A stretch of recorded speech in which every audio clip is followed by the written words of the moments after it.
Olá, sejam bem-vindos ao segundo vídeo da nossa série Teologia do Santuário. Amigos, se você ainda não é inscrito em nosso canal, inscreva-se em nosso canal, ative o sininho das notificações, compartilhe esse vídeo com os seus amigos, certo?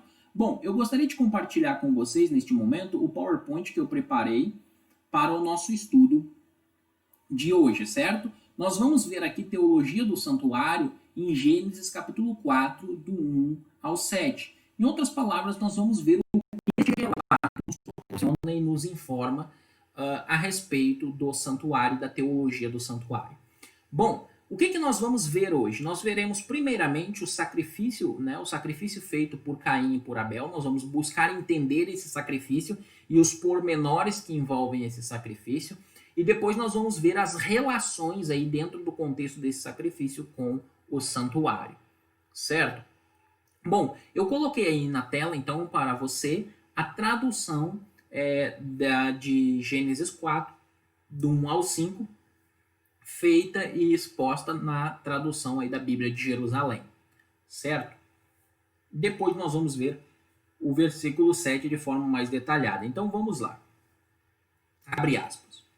O homem conheceu Eva, sua mulher, e ela concebeu e deu à luz a Caim, e disse: adquiri um homem com a ajuda de Adonai. Depois ela deu também à luz a Abel, irmão de Caim.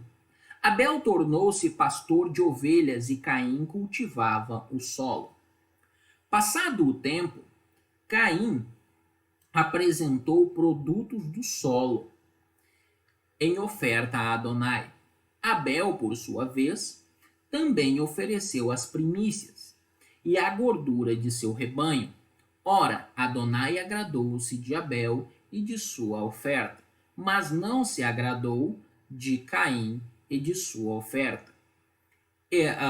E Caim ficou muito irritado com o rosto abatido. Então, este verso, esses versos aí, eles são muito importantes, e eu gostaria de começar mencionando algo para vocês. O texto ele não nos dá muitos detalhes de onde, ou seja, detalhes como onde eles aprenderam a fazer sacrifício, como deveria ser feito o sacrifício, se Deus havia pedido o sacrifício, como Deus havia que eles fizessem esse sacrifício e quando Deus queria que eles fizessem esse sacrifício. O texto simplesmente nos diz que Adão e Eva tiveram dois filhos, um chamado Abel, outro chamado Caim. Caim era o mais velho, ele é o primogênito, certo? Caim é o primogênito, Abel é o irmão mais novo. E eles vão oferecer um sacrifício. Deus vai aceitar o sacrifício de Abel e não vai aceitar o sacrifício, a oferta de Caim, certo? Agora uma frase que eu gostaria de destacar com vocês é essa daqui, ó. Passado o tempo. Eugênio comenta de forma muito interessante o seguinte: o registro afirma que passado algum tempo, sentido literal, né, a tradução literal do hebraico, no fim dos dias, talvez uma referência a guardar o sábado. Caim trouxe do fruto da terra uma oferta ao Senhor, né? Isto não é de se surpreender, Caim era um agricultor. Mas o que o levou a fazer essa oferta e por que a oferta se mostrou desagradável aos olhos do Senhor? Então, aqui são duas questões muito interessantes. Primeiro que eu gostaria de destacar, que como Eugênio muito bem menciona aí, que essa expressão no fim dos dias é uma possível referência ao sábado, à guarda do sábado e ao sábado. É bem possível que essa oferta estivesse acontecendo no sábado, tá? E lembre-se, amigos, o conceito de sagrado, tá? O local onde Deus se faz presente é um local sagrado. Lembre-se do conceito que nós aprendemos na nossa primeira aula. O Éden é um local sagrado porque Deus se fazia presente e Deus se relacionava com o homem no Éden. É interessante que na teologia do santuário e também do sábado, o sábado também é um local sagrado. O sábado ele é um templo no templo, como dizia Abraham Joshua Heschel. Inclusive, eu recomendo que vocês leiam o livro do Heschel, o Shabat e o seu significado para o homem moderno. É interessante porque o Heschel notou uma coisa muito interessante, que é o seguinte: quando você lê Gênesis capítulo 2, verso de 1 a 3, a palavra que aparece ali para sábado é Shavat, quando diz que Deus descansou no sábado. Porém, quando você vai para Êxodo, capítulo 20, do 8 ao 11, a palavra que aparece lá é Nuhá, ou Menuhá. A palavra Nuhá, ela significa descansar, mas é um descanso muito interessante porque ela aparece em contextos onde Deus se faz presente em um local. Por exemplo, em Isaías, quando ele fala, né, que local poderão fazer para eu habitar, para eu descansar, se referindo ao santuário, a palavra que aparece lá é Nuhá. Ou seja, o verbo Nuhá indica o local onde Deus se faz presente.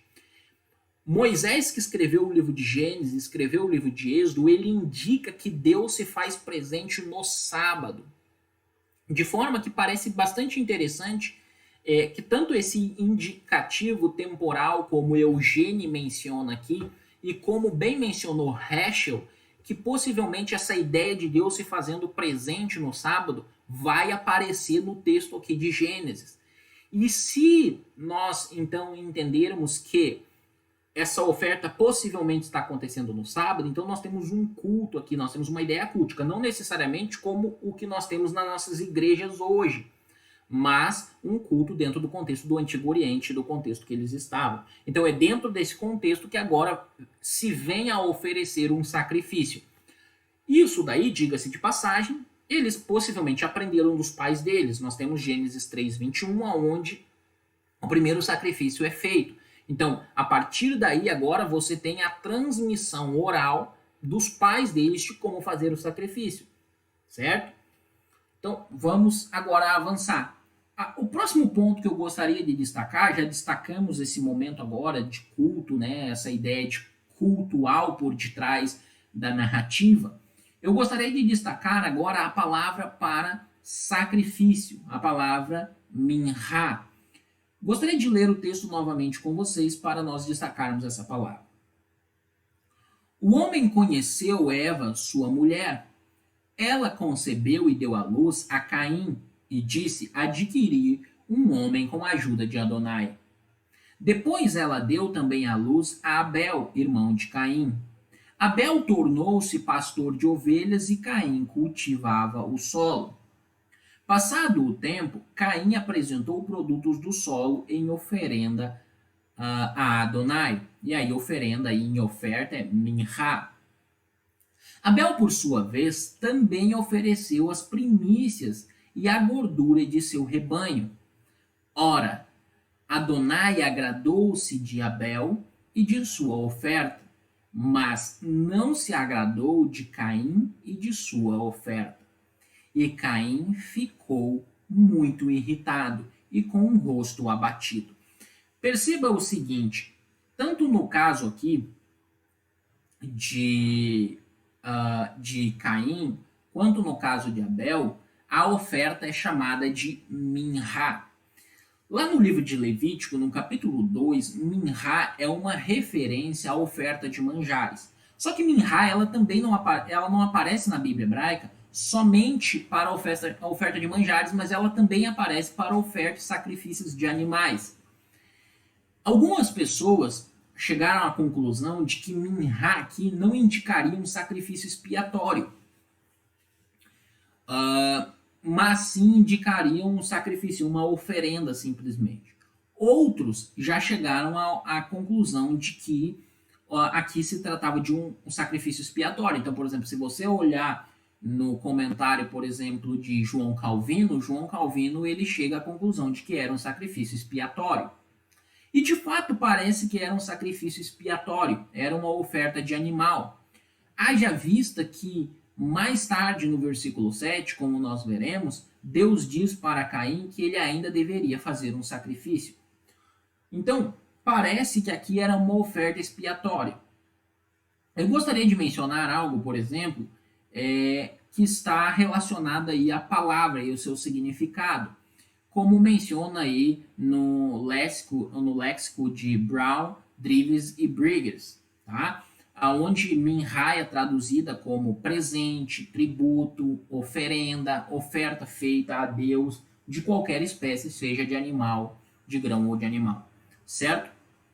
Então, nós não temos muito claramente, a princípio no texto, a ideia de ser expiatório ou não ser.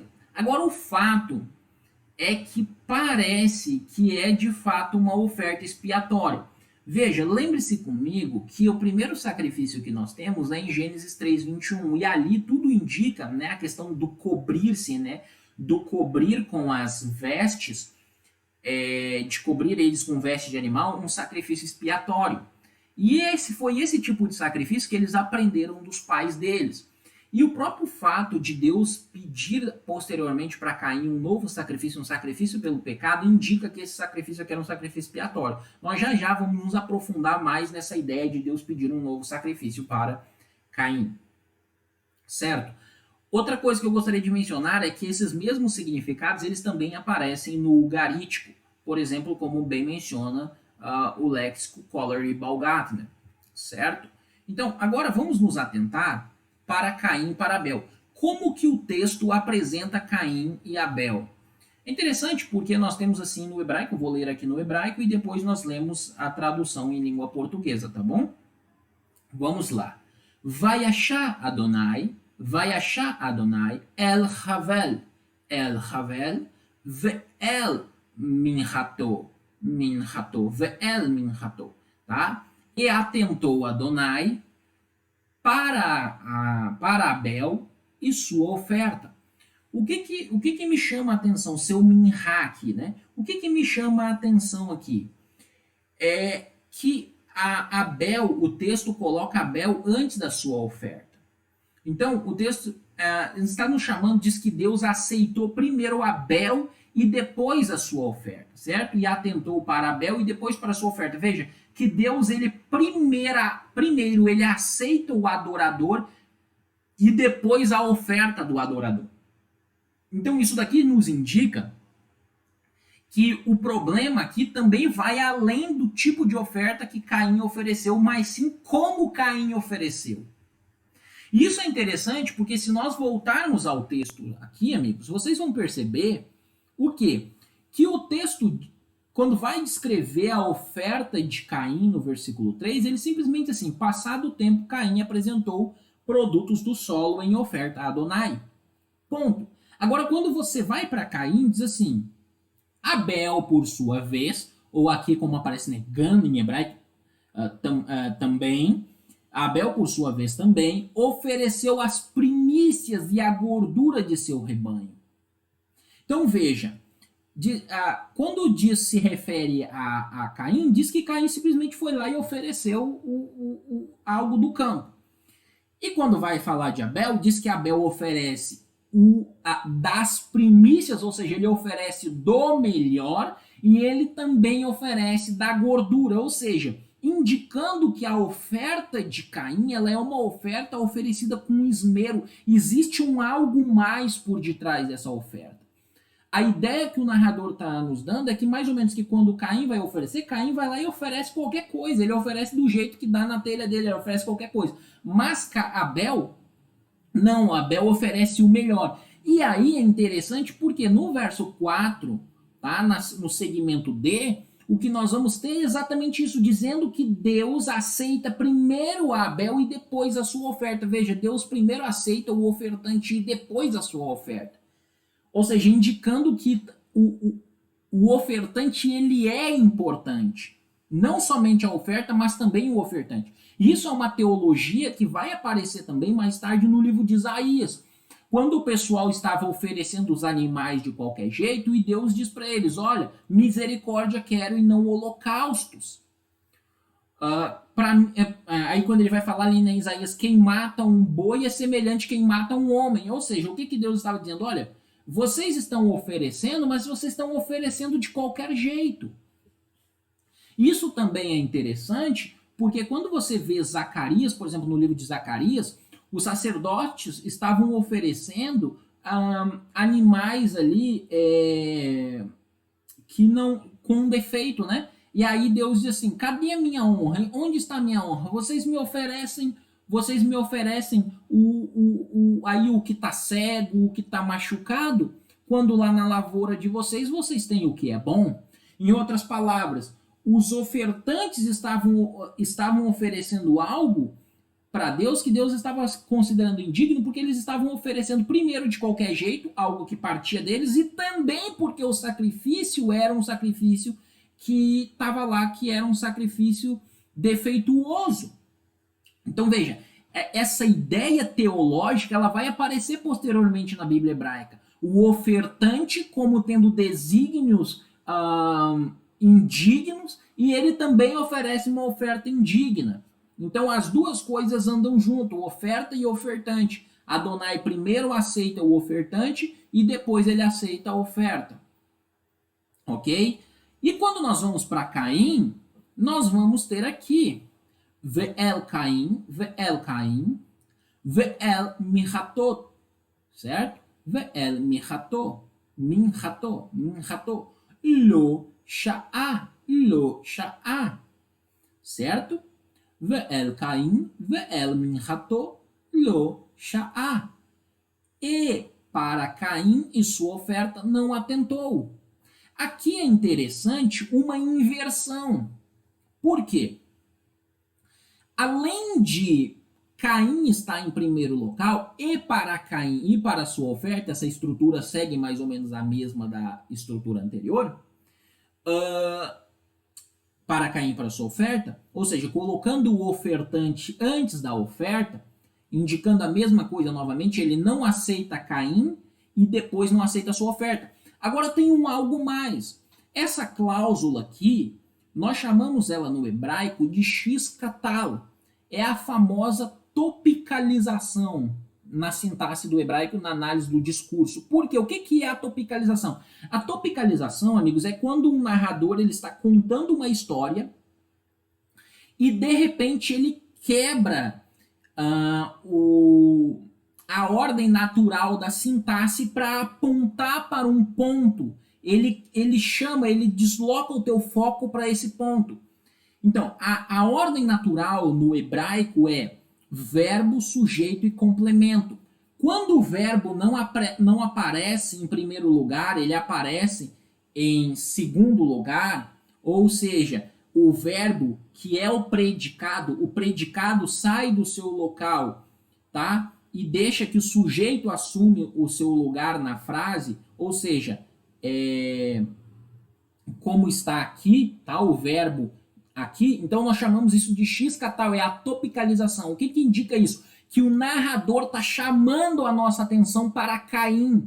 Neste caso, o elemento X, que é o Caim aqui, tá? O elemento X e aqui o katal, tá? O elemento X, ele recebe a atenção na análise do discurso e na sintaxe, que é Caim. Então, o narrador está chamando a minha e a tua atenção para Caim. Ou seja, além dele dizer que Caim foi rejeitado e depois da sua oferta, ele também está chamando a nossa atenção. Ou seja, Caim, prestar atenção em Caim é algo importante para a interpretação da narrativa. É isso que o hebraico está nos indicando. Aí eu gostaria de mencionar o que diz Bruce Waltke. Waltke diz o seguinte em sua teologia do Antigo Testamento. A falta de devoção demonstrada por Caim piorou muito e o levou a irar-se contra Deus.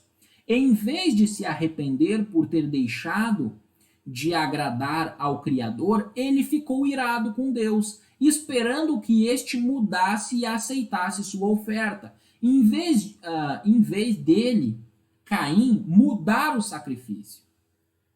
Ou seja, o Waltke ele indica que Caim fica irado, a ira de Caim, como é apresentada no verso 5, né? Ela se dá contra Deus e contra o seu irmão. É interessante porque Deus conversa com ele, ele não responde a Deus. Deus conversa com Caim e Caim não responde a Deus. Inicialmente. E quando ele vai responder, ele ainda pergunta, acaso sou eu o guardador do meu irmão? Mais tarde, depois que ele mata o irmão dele, aí sim ele responde a Deus de forma irônica ainda. Acaso sou eu o guardador do meu irmão? Então veja, ele fica transtornado. E aí o Altke continua dizendo: a pergunta de Deus, se procederes bem, não é certo que serás aceito, pressupõe que Caim sabia distinguir entre o certo e o errado, mas o rebelde não deu resposta. Ele era incapaz de afirmar pela fé que Deus faz o que é certo. Então veja, Caim sabia o que era certo. Caim sabia, mas ele estava rebelde, estava incrédulo e não reconhece aí que Deus sabia o que era certo. Agora veja, então nós já vimos que aqui a grande questão se volta para Caim. Então a oferta de Abel é aceita, é uma oferta expiatória, é uma oferta de um animal que foi derramado, o sangue dele foi derramado. Agora veja, o foco se voltou para Caim. E aí eu gostaria de chamar a atenção de vocês no verso 7, tá bom? No verso 7. Então nós temos aqui no hebraico Haloim Teivi, tá? CT. Então, acaso se não procederdes bem se erguerá, tá? Acaso se não proceder bem se erguerá? E nós temos ve'in lo teitive, tá? E se não procederdes bem? E aí nós temos aqui, ó, eu vou segurar um pouquinho aqui, porque eu quero enfatizar com vocês uma coisa, tá? Seguinte, a porta, tá? A porta, a oferta pelo pecado acampa. Então, na porta, a palavra aqui que nós temos aqui, tá? Leaftá, tá? Ela pode ser traduzida como porta, tá? Porta. É interessante que nós temos aqui depois Hatat Rovet, ok? A palavra porta, oferta pelo pecado, e aí nós vamos especificar um pouquinho mais isso daqui. Vamos só ler aqui a tradução aqui. E para ti o seu desejo, e tu dominarás ele. Então o que acontece, amigos? Há uma discordância de gênero aqui. Porque a palavra hatat, ela é feminina, e rotse é masculino, é um particípio masculino. Então isso aqui é interessante, isso gerou bastante intriga entre os estudiosos, tá? Porque há uma discordância. Agora, eu gostaria de mencionar algo a vocês, que é o seguinte. Quando nós olhamos aqui, e para ti o seu desejo, e tu dominarás ele. O que acontece? Quando você lê o texto hebraico, de Gênesis de 1 a 7, você vai perceber o seguinte: o ele aqui da terceira pessoa, como aparece aqui, ele sempre aparece relacionado a Abel. E a segunda pessoa, tá? Tu, o atá, ele sempre parece relacionado a Caim. O que acontece? Nós temos aqui, ó, tá? A porta, a oferta pelo pecado acampa. E para ti o seu desejo, e tu dominarás ele. Muitas pessoas pensam que dominar e aqui o desejo tem a ver com essa questão da oferta. E diga-se de passagem, essa tradução, que é uma tradução um pouco diferente do que o pessoal está acostumado, porque a palavra hatat, ela significa tanto pecado quanto oferta pelo pecado. Por que eu traduzo e entendo aqui que oferta pelo pecado é a tradução mais adequada? Porque o contexto aqui é de sacrifício. O contexto aqui é de sacrifício, é cultico. Então, não faz sentido eu traduzir por pecado, sendo que está dentro de um contexto cultico. Outro ponto, rovet é uma palavra que ela aparece na Bíblia hebraica geralmente para animais, e animais também que aparecem no contexto de sacrifício. E aí, explicando aqui a discordância de gênero, a ideia é que aqui a porta havia uma oferta pelo pecado e ela estava aqui acampando, né? Acampando, a oferta estava acampando. Que Orovetes, como eu já disse, é uma referência a animais, ao animal descansando, possivelmente. E Por que está no masculino? Porque possivelmente o gênero da oferta era masculino, esperava que ele fosse sacrificar um animalzinho do sexo masculino, tá? Aí o que acontece? Quando você pega, eu vou pegar João Ferreira de Almeida atualizado aqui para ler, por exemplo.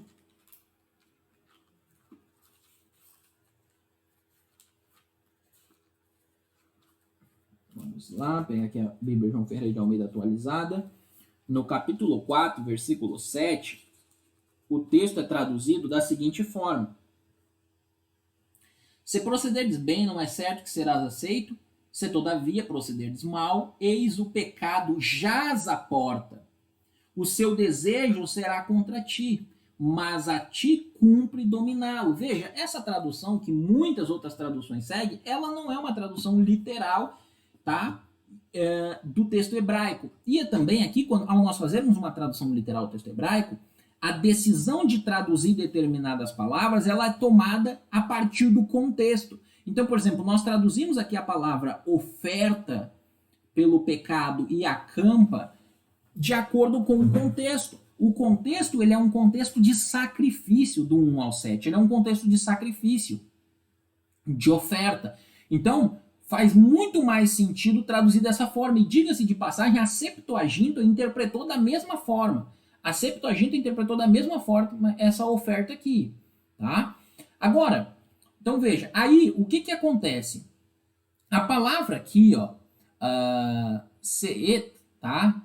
Se erguerá, que geralmente é traduzido nas traduções modernas por aceito, ela é uma expressão técnica que tem a ver com a primogenitura dentro do contexto da Torá e do contexto da Bíblia hebraica. Eu já vou demonstrar para vocês outros locais onde ela aparece assim.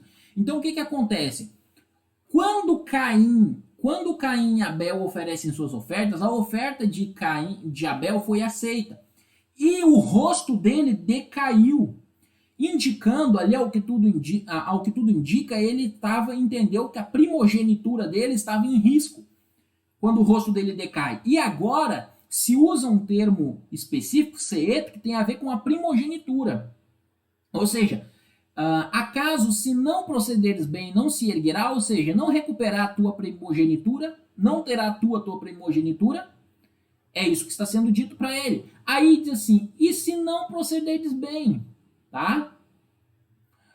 E aí, olha só, aí é dito, a oferta pelo pecado acampa. Em outras palavras, ele está dizendo, Deus está dizendo para ele, olha, Caim, tu não pode te erguer se tu procederes bem? Então, a oferta pelo pecado ainda acampa à porta. E essa porta aqui possivelmente era a porta do jardim que eles estavam pela região ali, ainda a porta do jardim do Éden. Possivelmente. E já vou demonstrar paralelos com o santuário que vão indicar isso daí.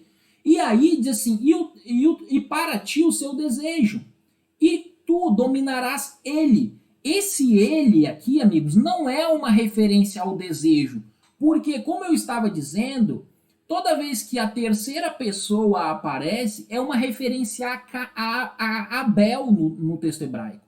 Então, dominar ele é dominar Abel. E não dominar Abel num sentido bruto, mas sim no sentido da primogenitura. Ele é o irmão mais velho, ele tem a primazia de governar sobre Abel. Ou seja, tu governarás Abel. Ou seja, se tu proceder bem, tu vai ser aceito.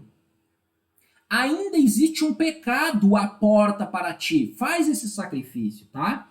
O teu desejo vai ser contra ti, ou seja, a tua inclinação ela vai ser contra ti.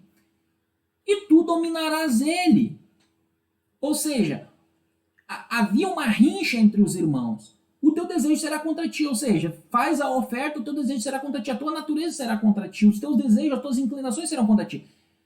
E tu poderás dominar ele. Dominar quem? Sobre Abel, só que não é dominar aqui no sentido negativo, mas sim de governar, porque ele era o primogênito. Mas se ele não fizesse isso, ele perderia a primogenitura. Então veja, Jacques Ducan, por exemplo, em seu comentário de Gênesis, ele diz o seguinte,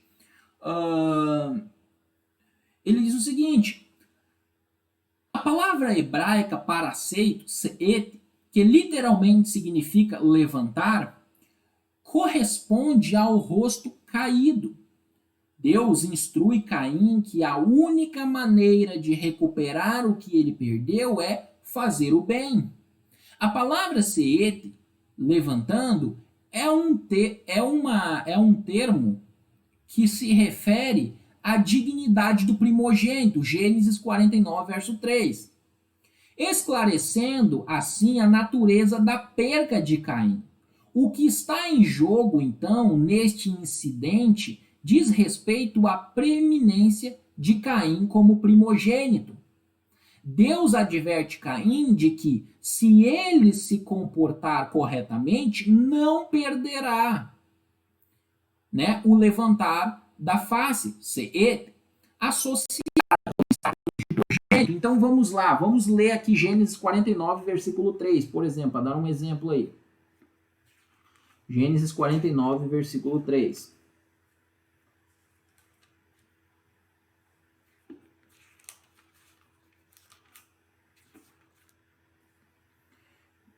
Diz assim: Rúben, tu és meu primogênito, minha força, tá? E as primícias do meu vigor, tá? E o mais excelente em altivez, tá? E o mais excelente em poder. Então, é uma referência à primogenitura. Então, o que está em jogo aqui de ser aceito é Caim ser restituído como primogênito novamente. Ou seja, Caim, resta uma oferta à porta, uma oferta pelo pecado, e tu vai ser aceito. E tu vai governar sobre Abel. Certo? É isso que a exegese do texto indica. Dr. Joaquim Azevedo, para quem que não conhece, aliás, deixa eu mencionar uma coisa que é interessante, poucas pessoas conhecem o professor Joaquim Azevedo, né? O professor Joaquim Azevedo, ele é um linguista, tá? Inclusive, ele produziu um léxico de grego que eu tenho aqui, ele produziu um léxico de copta, ele é um linguista, então ele domina línguas como egípcio, hebraico, grego, garítico, acadiano, enfim. Aqueles que quiserem conhecer um pouco mais do trabalho do professor Joaquim Azevedo, pesquisem sobre ele aí, certo? Siríaco, enfim, ele é um grande linguista. É importante mencionar isso porque poucas pessoas já ouviram falar do professor Joaquim Azevedo. O professor Joaquim Azevedo, neste artigo aí que foi publicado pela revista Hermenêutica, que o título do artigo é A Porta do Paraíso, uma interpretação contextual de Gênesis 4:7, o Dr. Joaquim Azevedo diz o seguinte: o lugar mais provável para se encontrar o antecedente dos sufixos pronominais no contexto de Gênesis 4, tá? do contexto de Gênesis 4, uma avaliação da primeira parte deste capítulo mostra que Caim era o primogênito. Ele supostamente deveria ser o sacerdote, líder e o futuro patriarca, por assim dizer, do clã de Adão. Por não efetivar o ritual do sacrifício, ele pode ter perdido o seu direito de primogenitura, causando nele ira para com seu irmão Abel. Portanto, o antecedente mais provável para ambos os sufixos e o seu, né, seria o único substantivo masculino que se encaixaria no fluxo literário do tópico de Gênesis. Isso aqui é um outro ponto interessante, porque aqui, ó, o dominar aqui, né, de ele, não tem a ver com o sacrifício, até porque isso aqui é masculino, tá? Não tem a ver com o sacrifício, porque a Hatate aqui é feminino. Ou seja, o antecedente masculino mais próximo é Abel. Ou seja, literalmente é dominar Abel, a saber Abel, é dominar Abel. Tá aí, dominar aqui, como eu já disse, no sentido da primogenitura. Ele seria o líder do clã de Adão, como muito bem coloca aqui o doutor Joaquim Azevedo. Então a ideia aqui é que Caim estava perdendo a sua primogenitura por não ter cumprido o seu papel como sacerdote de oferecer o sacrifício que deveria ser oferecido. Por ele não oferecer o sacrifício que deveria ser oferecido, então ele foi rejeitado como primogênito. Mas Deus diz para ele: olha, Abel, se tu oferecer direitinho, tá? Você não vai perder isso daí, tu vai te levantar, tu vai te erguer. Ou seja, tu vai retomar o teu direito de primogenitura. Tu continuará sendo o primogênito. Mas ele fica com ciúme de Abel e vai lá e mata seu irmão. Jacques Ducan, ainda mencionando sobre o aí Rovetz, ele diz o seguinte: o verbo hebraico Rovetz, que descreve aqui a postura repousante de um animal, é mais frequentemente associado ao rebanho ou rebanho de pastagem. E, portanto, implica uma mensagem de esperança através da promessa de expiação. Ele se encaixa no contexto teológico imediato que lida precisamente com a questão do sacrifício correto que confronta Caim. Então, como eu falei para vocês aqui, ó, tá? Profetas, né? Acampando é uma referência, como Jacques Ducan muito bem menciona, ela aparece em vários textos da Bíblia. E se você pegar Gênesis 29, verso 2, Salmo 23, verso 2, e vários outros textos da Torá e fora da Torá, se refere a um animal repousando. Tá? Então, ali está se referindo, olha só, a porta tem um sacrifício pelo pecado repousando, ou seja, tem um animal repousando. Sacrifica ele e tu não vai perder o teu direito de primogenitura e tu vai fazer expiação. Ou seja, o animalzinho aqui, ou seja, Deus estava esperando uma oferta de sangue da parte de Caim. Então, a oferta que estava sendo esperada aqui é uma oferta de sangue, de expiação, tá? E agora, vamos lá. Então nós já vimos aí que Caim, né, estava perdendo a sua primogenitura porque não estava oferecendo uma oferta de sangue. Deus estava dizendo para ele: Caim, você tem que oferecer essa oferta. Agora, os paralelos com o santuário, relações com o santuário, tá? O Dr. Joaquim Azevedo ele diz o seguinte: relações com o santuário, o vocabulário e a exposição dos fatos em Gênesis 4, 1 a 7 indica que o escritor estava ciente do ritual levítico. Evidências do texto ratificam esta afirmação. Então nós vamos ver aqui que Moisés ele vai tomar grande parte da linguagem de Gênesis aqui essa linguagem vai aparecer no livro de Levítico mais tarde. Então nós vemos que, por exemplo, Moisés escreveu Gênesis, escreveu Levítico, escreveu Êxodo. Então é natural que Moisés, ele, ao escrever, ele usou uma linguagem Gênesis e ele toma essa mesma linguagem e ele usa depois no santuário. E aí nessa linguagem nós vamos encontrar paralelos com o santuário. Então, primeiro ponto, a narrativa apresenta Caim e Abel como conhecedores dos requisitos do sacrifício.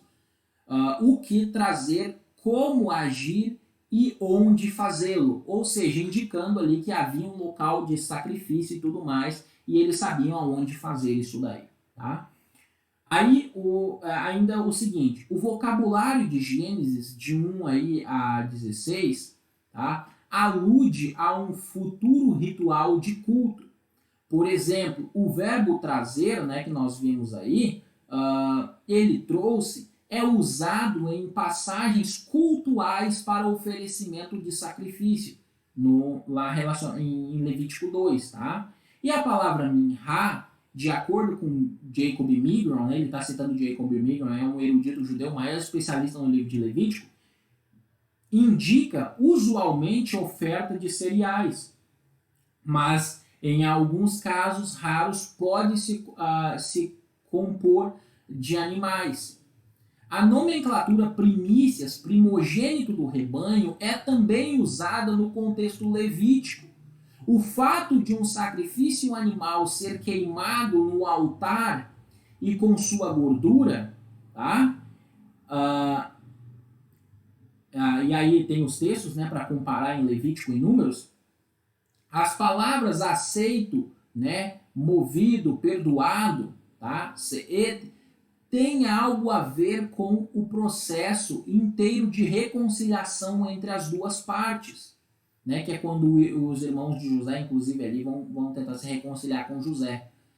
Porém, o fator levítico mais claro é a frase porta.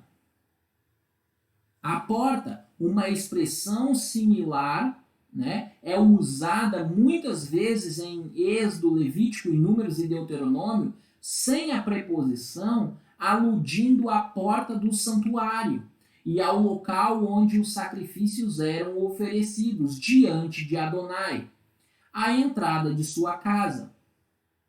E o uso da palavra hatat, aí, né, como oferta pelo pecado. Então aí nós temos vários paralelos com o santuário, né? Nós vemos que Moisés, ao escrever Levítico, ele usa grande parte da linguagem que aparece em Gênesis, aí nos primeiros capítulos de Gênesis.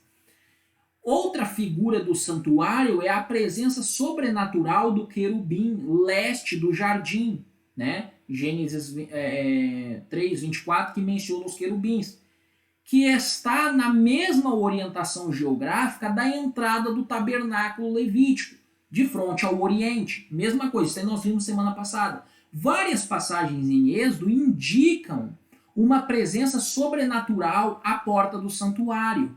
O autor ressalta, que é, né, em Êxodo 33, 9, que quando Moisés estava na tenda, a coluna de nuvem desceria, né, e apareceria à entrada da tenda. E o Senhor faria com Moisés, né, e o Senhor falaria com Moisés. Quando o povo via a coluna de nuvem permanecendo à entrada da tenda, todo o povo levantava e se prostrava de joelhos. Quando eles, todos eles à entrada de suas tendas. Quando o Senhor desceu em uma coluna de nuvem e permaneceu à entrada da tenda, e chamou a Arão e a Midian, né, e a Miriam, né, aí faltou isso, não, Midian, tá certo? Ambos vieram à frente. Então veja, amigos, nós temos toda uma linguagem aí de santuário, É interessante porque qual é a imagem que nós temos, então, para nós caminharmos para nossas considerações finais. Qual é a imagem que nós temos? Eles foram expulsos do Jardim do Éden e parece que eles se mantiveram próximos do Éden ali. A narrativa vem logo na sequência. Então, essa porta, esse carneiro que está à porta, possivelmente era um carneiro, né? Esse animalzinho que está à porta repousando para o sacrifício de Caim, possivelmente ele está à porta do paraíso. E nós vimos que o paraíso anteriormente ele é um santuário. E você tem os querubins à porta guardando ali, você tem os anjos à porta guardando ali.